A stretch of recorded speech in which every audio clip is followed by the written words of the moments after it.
Rewmi 24. xam ngeen lan moo tax Amadou Ba dem France Amadou Ba ba muy dem France neexoowul ak Macky Sall secret laa leen di jox nii de secret d'état Amadou Ba neexoowul ak Macky Sall dafa ragal parce que pour moom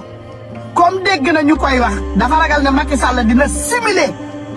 li Alassane Ouattara defoon rey ko moo tax moom mu daw jiitu Macky Sall France pour rassurer France ne dimbali leen ma jot.